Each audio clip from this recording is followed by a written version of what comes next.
Isaac, for crying out loud, when is Luka Bogavac coming? I've got an update for you and why I think that now waiting a week is actually wise. This is Tyler Hansbrough, and you're listening to Locked On Tar Heels. You are Locked On Tar Heels, your daily podcast on the UNC Tar Heels. Part of the Locked On Podcast Network, your team every day. Hey there, what's up? It's Monday, August 4th, 2025. Welcome into the Locked On Tar Heels podcast, the only daily North Carolina show out there. I'm your host, Isaac Schade. You're joining me at the place to get your Tar Heels content every single day. It's all part of the Locked On Podcast Network. Thank you so much for making us your first listener watch to kick off your brand new week. This episode is brought to you by Game Time. Download the Game Time app, create an account, and use code LOCKEDONCollege for $20 off your first purchase. I want to say a special welcome to all you everydayers here with us, all the members of the Locked On Tar Heels Discord, that link's in the show notes, free to join, and our great Locked On Tar Heels insiders, glad that all of you are here. Coming up on the show today, got a whole bunch of odds and ends to kind of hit after the weekend. Luka Bogavac updates. I had one for you Friday, a little more expansion on that, plus confirmation of it further. Fall camp is getting underway now in earnest for football. Carolina is in the ACC until they're not. Also, is cricket coming to Chapel Hill? What? That's odd. And Ethan Strand, this dude, Project 28 update coming for you. He just keeps on trucking. So let's start with Luka Bogavac. I touched on this very briefly on Friday's show. Remember, we did it live Thursday night after the Ivan Matlakovich commitment. But literally, like right before that, I had received a sourced update on Luka's arrival time, and it was this, quote, had his visa appointment, waiting on approval, won't be here until start of school, nobody here, end quote. A couple different parts to that. We just hit that very briefly on Friday's show, so I want to unpack it a little more now, plus some more updates that have come throughout the course of the weekend. Part of it is, I want to say, because of where this source is coming from, felt very confident in it. But also it's always good when you just continue to hear stuff more. And on Sunday morning, Inside Carolina's Sherelle McMillan provided a similar update of his own. You can go find that and read it, but basically saying the exact same things as me. Now, where things are at is when I first got this information, I was like, waiting even longer. It's going to be until school starts. And now it's just like, we've just been waiting and waiting and waiting. And the timeline keeps getting pushed further and further and further back. So at first, which you can hear me saying that I'm actually going to sing a different song now. My thought was very similar to what yours probably was or is. Dang it. Why does it keep getting delayed? But the more I thought about it, given the nature of the nobody's here that was at the end of that message, meaning players, because the second summer session is now over. They had their exams for that last Monday and Tuesday, and fall class doesn't start until Monday the 18th. So 2 weeks from today, with convocation the night before. Tyler Hansbrough speaking of that, pretty cool. Because of the fact that the rest of the team with summer school over is off and gone and doing their own thing right now, I actually think there's a lot of wisdom in having not only Luka wait, but also Ivan Matlakovich and then come as well. Because if Luka came right now, if Ivan came right now, yes, the coaching staff would be there. But the rest of the teammates and the players, the other guys, wouldn't be there yet for about another week or so. And look, again, I know with Luka in particular, he's a professional basketball player. He's been around. He's fared for himself for a long time. But for him to acclimate healthily and well to not only America, but to Chapel Hill and the collegiate experience, how much more better from a quality of life standpoint would it be for him to arrive and have a whole gaggle of teammates around to welcome him in, show him the ropes, all this stuff? It's just different when that can happen versus the coaching staff. And also the coaching staff is doing like Coach Robinson talked about this about himself last week. The coaching staff is trying to get a breather right now too with the guys gone so they can gear up for the school year ahead. And so starting off in that kind of lonely sort of way, I would have legitimate ramifications to it. So I would rather, for both Ivan and Luka, wait until the rest of the guys are back and can fully embrace their arrival. And the good thing is we're actually talking about this some in the Locked On Tar Heels Discord over the weekend. I think Coach Rob and I have talked about it on the show a couple times over the course of the summer. But look, we all have cell phones. We all have social media. Inevitably, all the guy, like I haven't asked for or even looked for confirmation on this because I'm just assuming that it's happening, that they're all talking via text or other social medias or whatever it is. And so it's not like they've never interacted, they've never talked, and you got to make it happen. No, the guys are talking, man. It's going on. And so that is good news. So it makes sense then, and Sherelle talked about this in his update, that a week from today, being August 11th, a week before school starts, at some point in that week to have the guys come back. To have Luka come at that point, assuming that, like, as I record, we still haven't gotten confirmation on the visa's approval right now, still just that he's had the appointment. But assuming that that's all good, that then he comes over at some point, not this week, but next week in the week leading up to classes starting. And so what's next then beyond all that, in order for not only Luka to get to the United States, but also to be able to play for Carolina, right? Like, because the visa is the hurdle to getting here.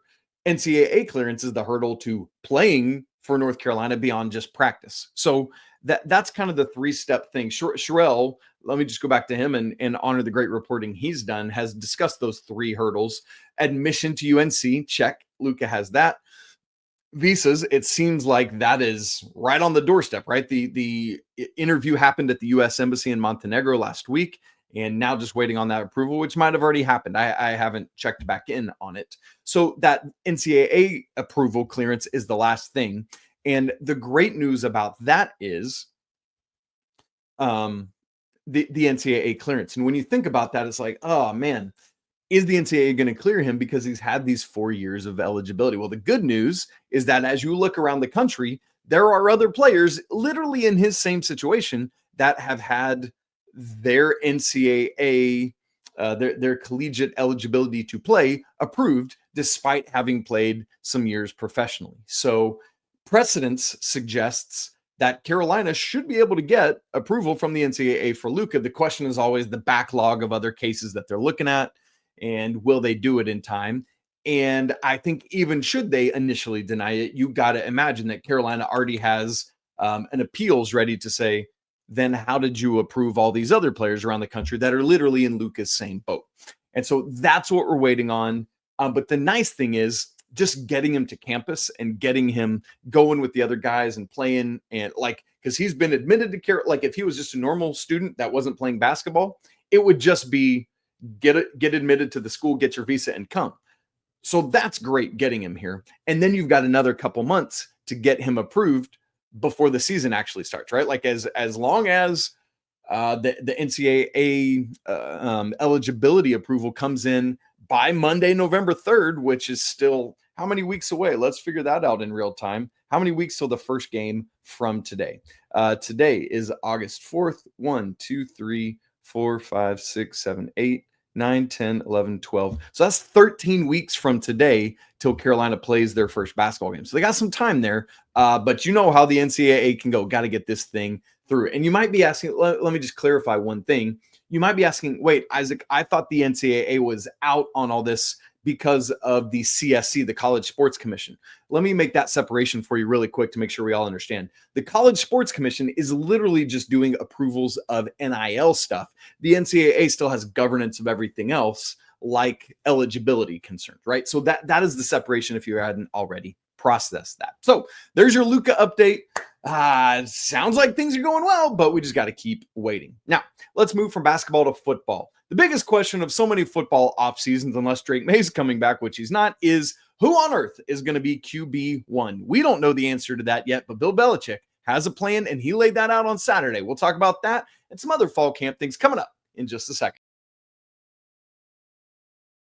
Right after I tell you about 5-Hour Energy, it's time to fuel up and turn it up with 5-Hour Energy Transfusion. It brings the bold grape, ginger, and lime flavor of your favorite golf drink minus the alcohol into a quick and energizing shot. So whether you're sinking birdies or just making memories with friends, this one's a hole-in-one for your energy game. And let's be honest, some days when you're on the course or even off it, you just need that extra boost to stay sharp and energized.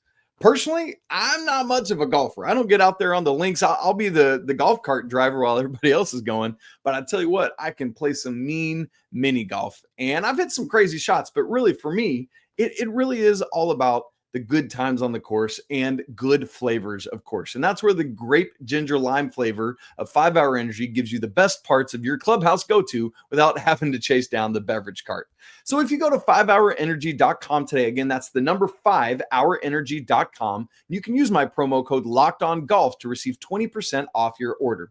This offer is only valid until September 30th on one order and cannot be used with other promotions. The code is not good on subscription orders. So whether you're meeting up with friends or trying to turn 18 holes into 36 holes with that boost of energy, getting that energizing boost you need to power through from 5 Hour Energy is where it's at. So order transfusion flavored 5 Hour Energy shots today. It is August. Football camp is here, and as Chancellor Lee Roberts said last week, it has reached a fever pitch of getting ready for the Bill Belichick era to begin. Yes, we're just a little bit under a month away from when Carolina hosts TCU on Labor Day evening. That can't come soon enough, but we got to get through fall camp first and figure out how it's all going to work. To that end, Coach Bill Belichick had a press conference on Saturday morning ahead of Carolina getting out on the field and getting going. I'll just give you his first comment, but then I want to talk about the quarterback timeline because that's obviously one of those biggest questions we have every year.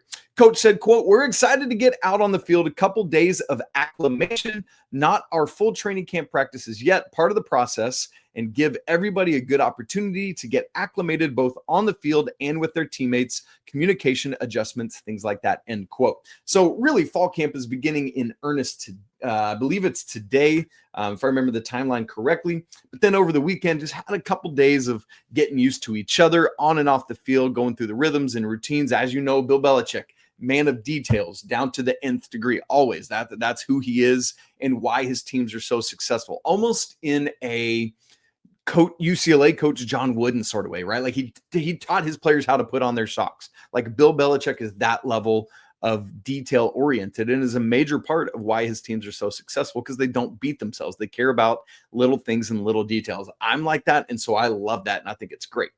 Now, at his press conference, quite naturally, he was asked about the timeline for figuring out and determining QB1. And so let's start there because there's an interesting mix. He reiterated again that there is a lot of depth at the quarterback position. We talked about it last week when we did our QB preview, but let me just remind you of the top three guys. You've got Max Johnson, who was QB1 for the first game last year, obviously got hurt in that game. Got Gio Lopez transferring in the spring after spring practice had already taken place. And then true freshman Bryce Baker, who was part of spring camp. In fact, the only one of these three who was an active participant at it because Max Johnson was still coming off injury. And so when it comes to the QB1 timeline, Coach Belichick basically said, hey, we want, let me actually contrast it first with Coach Brown. Last year, I felt like, or the past 2 years, Coach Brown kept things, or not the past two out of the past 3 years, Coach Brown kept things really in the dark. Last year, we didn't really know. Even Drake May over Jacoby Crystal, we didn't know until game week. And it was it's clearly going to be Drake May. What are we doing? And I do not believe, truly do not believe that will be the sense with Bill Belichick. When they know, they will make the decision and they will let everyone know. Because he discussed it as hey, we want to make this decision as soon as we can so that, the other players can get used to it and understand. I mean, that was always my argument with Mac Brown was let the rest of the team get used to this and let's get it out there.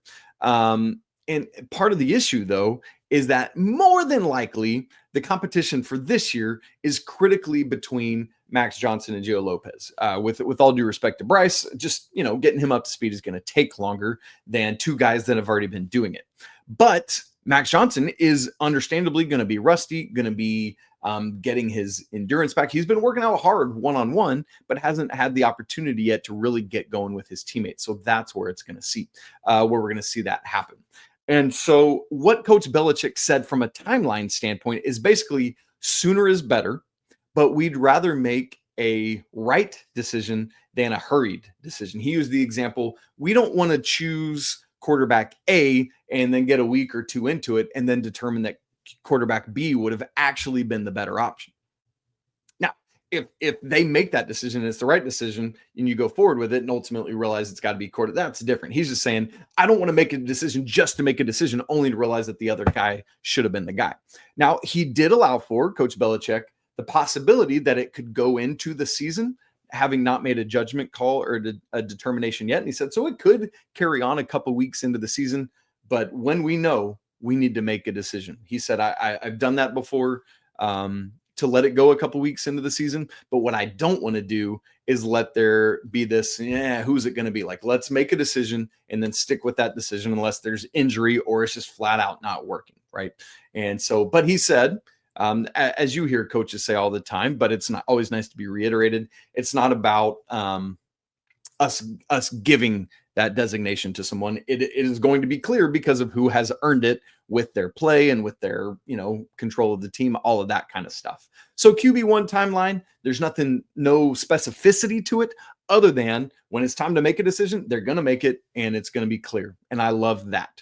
Another important question, and we talked about this actually last week with the DSAs, designated student athletes, who are in this new era of no scholarship limits, but now having roster limits, is part of the conversation now of roster limits, meaning guys are going to miss out. And we talked about that last week. I actually mistakenly discussed it on Thursday as like, I guess the coaching staff for basketball is going to have to choose between a couple, completely forgetting about the new designated student athletes provision as part of the House settlement, where guys who were on the roster last year, and this is typically walk-ons who would have been cut because of roster limits, are basically grandfathered in. The school has to designate them as DSAs, but they get to be part of the roster without counting against that roster limit throughout their eligibility, whether at Carolina or elsewhere.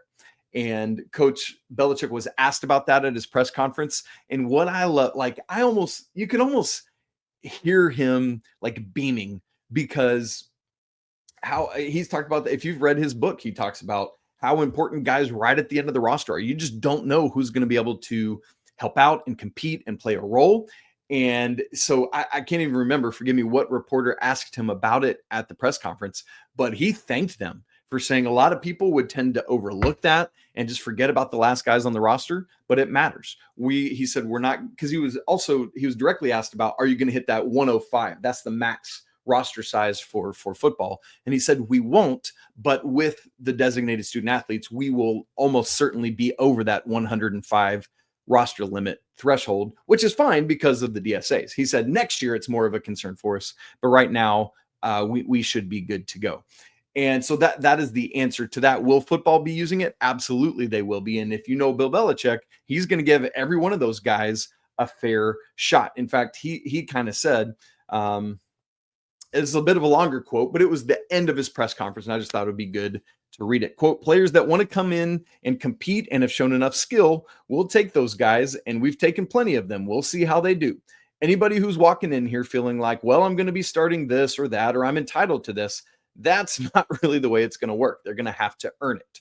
But if they want to come in and earn playing time and earn a roster spot and play at Carolina and play in the ACC and get that kind of profile, then we'll give it to them and we'll see what they can do. Whatever they get, they're going to earn. We're not handing out anything, just like nobody's handing out wins in this conference. You're going to have to earn them. We're going to have to earn our spots on the field. And so, look, he'll give everyone a fair look. That's part of why they don't put names on the back of their jerseys, is so they don't have preconceived notions about who can or can't do certain things. And if somebody at the end of the roster is showing up and showing out, they're going to get an opportunity. And so that's what Coach Belichick is looking at. And so we'll see what happens. But man, it's go time. They're up and running. And so we should be getting more footage and other things to watch and see how guys are going, see how Max Johnson starts going, see how the 70 newcomers are integrating into this. And then we're going to see what happens in Bill Belichick year one. Speaking of ACC wins, as Coach Belichick just mentioned, Carolina is in the ACC and a proud member until they aren't and won't be. Had some interesting comments from Chancellor Lee Roberts, and I'm going to read between the lines of just a little bit for you. We'll do that and a Project 28 update coming up to wrap the show in just a second. We've all been there, man. You're looking forward to getting concert tickets or tickets to a show, and you got to get in this digital line to make it happen. And you keep refreshing, and right when it's about to be your turn, and suddenly it's like, oh, you've been kicked out of line. It's like, dang it, this is so stressful. I just wanted to get these tickets, and it was going to be awesome. Well, live music, live shows, live events should be all about making the memories, not stressing out and dealing with getting tickets. And that's where Game Time comes in. They make getting concert tickets faster and easier than ever before. Prices actually drop the closer it gets to showtime, and you can save up to 60% off with their killer last minute deals. Are you worried about what happens though? Like if you've got tickets and your plans change, don't be. The Game Time guarantee has your back with cancellation protection and so much more. Many of you wondering like, okay, Isaac, sure. But have you ever actually used Game Time yourself? Actually, I have. I bought tickets for my family using Game Time to go see Dude Perfect. My kids absolutely love it. And for that first time, I was like, all right, we'll see how this goes with Game Time. And it was smooth. It was easygoing, no logistical issues. Had my tickets and we walked right on in. It was great. And I will continue to use Game Time over and over again. So join me. Take the guesswork out of buying your concert and show tickets with Game Time. Download the app, create an account, and use code LOCKEDONCollege for $20 off your first purchase. Again, create an account and redeem code LOCKEDONCollege for $20 off. Terms do apply, though. Download the Game Time app today. Last-minute tickets, lowest prices, guaranteed. There's been a lot of conversation the past couple weeks about Carolina heading out of the ACC, with SEC being the destination. That all traces back to Adam Smith's article for Inside Carolina. And so there's been it's still been brewing, a lot of hubbub. Well, last week, Chancellor Lee Roberts announced a cost-cutting plan over the next 2 years for the university of $70 million. That's crazy, especially as the athletics budget is increasing by like $185 million. There's a bunch of hubbub about that, but something to keep in mind is that those two pots of money, those two budgets are separate and one can't feed the other. And so don't make any like, oh, well, look at the athletics budget going up while they're cutting costs elsewhere. It's just two different things. But why I want to talk about this is Brian Murphy, who does just such a great job for WRAL. I love his content about like the business of sports and some other stuff. He wrote a great article about it, and it had a very juicy quote from Chancellor Lee Roberts at literally the last graph of the article, which a lot of people probably skated past, but they're literally the last sentence. I read it and I thought, interesting. So Chancellor Lee Roberts, Brian Murphy had asked him about if Chancellor Roberts had any role in helping to broker the settlement between Clemson, Florida State, and the ACC. And this was Chancellor Roberts' response. And again, this ended that article. Quote, "Delighted that the settlement was reached. It's a good thing for the conference. We are a proud member of the ACC, a founding member of the ACC. We've been a member of the ACC since 1953, so over 70 years now. As always, we'll do what..." Actually, I just want to leave it like that. Could have been the end of the article, the end of the quote from Chancellor Roberts, right? "We're delighted. It's a good thing for the conference. We're a proud member, a founding member. We've been in it since 1953 for over 70 years. End quote. Only that wasn't the end of the quote. He went on to say, "As always, we'll do what's best for Tar Heel athletics and for the university as a whole." End quote. Okay. That's like a compliment sandwich kind of situation, right? Like if you need to critique somebody, some people can handle it straight. It's like, just give it to me. But some people are like, I need you to butter me up a little bit before you break me the bad news or give me the critique or whatever it is, right? You've been there maybe in work performance or whatever it is. So I feel like Coach Chancellor Roberts was doing all this like, hey, man, we love the ACC. We're in. So glad this has happened. Look how long we've been part of this. Oh, and by the way, though, we're going to keep doing what's best for Carolina athletics. So let me translate this for you in Isaacese of reading between Chancellor Roberts' quote there. "We're so grateful to have been part of this great conference that we helped found for over 7 decades. That said, if something else or something better comes up, peace, we out." Right? Like that's what he's saying right there. Don't miss that. And so he didn't even need to add it. He could have just left well enough alone and ended it after all his high praise of the ACC, but he didn't. So do not miss that. Like always read that. So go back, catch that. Great reporting as always from Brian Murphy. But this groundswell to go elsewhere continues to grow. The chancellor of the university is dropping hints about it in public statements, right? Like that's the level we're at right now. And so to me, to this point, but he's also not saying that Carolina is definitely going to go, right? He's just saying whatever's in the best interest of the athletics department and the university is what we're going to do. That could be staying in the ACC, right? Like he is not closing the door on that, but what he is doing is leaving wide open the door to be in the ACC or go elsewhere if that's what's better, right? Like that's the only way to interpret that. And so that's where I'm at. It seems like only a matter of time and a lessening of ACC exit fees before Carolina either decides, hey, this is great, the ACC has done stuff, we're staying, or it's been real, but we got to go take care of us. And that's where things land. I just can't read that any other way. Speaking of those budget cuts, though, the Board of Trustees obviously is working on trying to figure things out. And as part of all this, there was another article from WRAL, this one coming from Monica Casey, who reported late last week that board member Vimal Kolapa, I believe I'm pronouncing his name correctly, proposed a way to hopefully offset some of these crazy budget cuts with building a new building on University of North Carolina property. And it is not a basketball arena. That's what I was setting you up for, right? No, the proposal here is called the NC Coliseum. And I'll say more about it, but let me even just first say, I ultimately appreciate outside the box thinking. When I explain this and talk about it, do I think it's going to happen? I don't.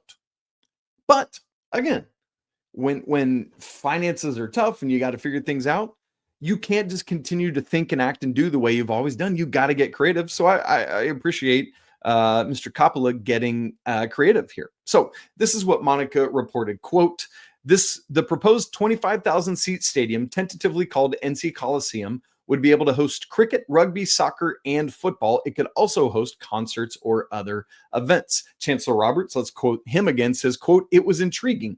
If you've never been to a cricket match, they're a lot of fun. It's a fast-growing sport in the United States. There's a lot of opportunity at Carolina North. Interesting. We see a range of uses there, as we've said consistently, including entertainment and athletics options.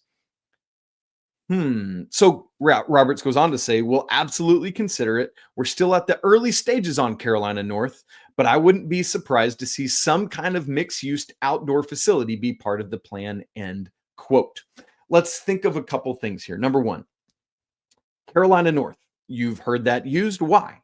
Proposal for another Carolina athletics mixed-use facility, a new basketball arena. Obviously, that is not set in stone. Nobody's decided anything finally or formally, at least publicly so yet, but that is one of the, and seems like to me, the most likely site of a new Carolina basketball arena, which is where this proposal for the outdoor mixed use facility would also be. Let's also remember when Bubba Cunningham announced, kind of his transition stuff. One of the things he and Chancellor Roberts had talked about was him staying on to help oversee that Carolina North property. And so he could very well be involved in all of this as well.